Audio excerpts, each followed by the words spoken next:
It's Tuesday morning and I have a wicked episode to you. Yes, wicked. And it comes from Sean Perry, what he said on My First Million. I say a lot. I talk a lot about My First Million. It's amazing. Here he goes. There's a moment when every boy realizes nobody is coming to save him. And that's when he becomes a man. This resonates with me so much. It really does. And I'll tell you for why.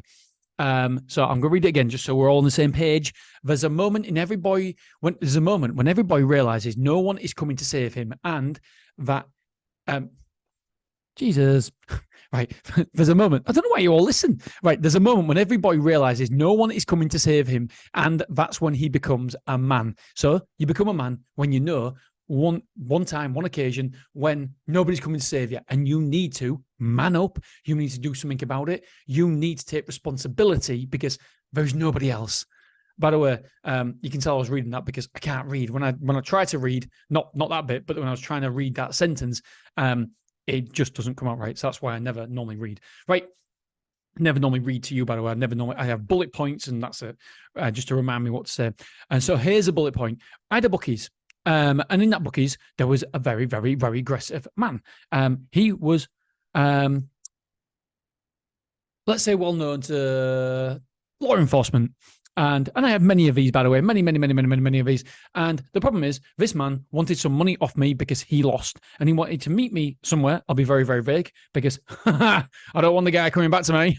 And then so I went to meet him, and at that point, by the way, I thought he was like the toughest, roughest bloke around. But since then, other people in the betting industry have said, mate, you should say something. I'd have had a word with him. I'd have sorted him out for you. Not sorted him out, but, made sure nothing happened.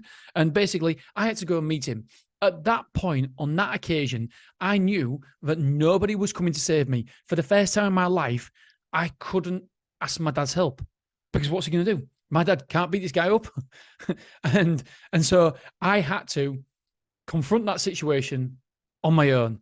And it was really, really difficult. I can't lie. I was shitting my pants. And guess what? In typical Dean fashion, I was late for said individual as well. But ultimately, most people have a heart. And I explained the situation. I explained my situation, my circumstances. And we ended up leaving on very amicable terms. And so it wasn't as bad as I thought. I'll give you another example. Lazo. I used to have a restaurant called Lazo, and it was struggling. It was losing money. We spent a lot of money on it. I know I cost my dad 6 figures plus. Well, not plus, it wasn't 7 figures, but 6 figures. And it was low 6 figures, by the way. Not that that's any better. And I lost myself that much money as well, if not a little bit more. And when we opened, it was horrendous. It was stressful. It was horrible. And I remember having bills, and my dad said, hey, you can't come to me, mate. You took every penny I've got. I'm like, oh. And so again, I had to take responsibility.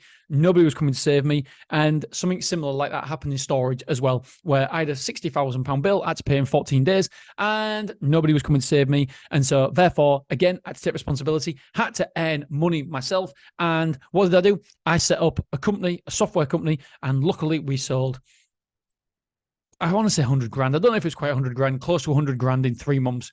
And we sold over 100 grand in 6 months. And so it got me out of the shit. So there's a moment when every boy realizes no one is coming to save him. And that's when he becomes a man. So my question is now, how do I allow that to happen for my kids? How do I show my kids that they can become a man, but I'm still there as well to help them? And so it's, I don't know, but yeah, I love it. I love that sentiment. It's good. And I think it's somewhat true as well. All right, my friends, I love you. I appreciate you. Bye-bye.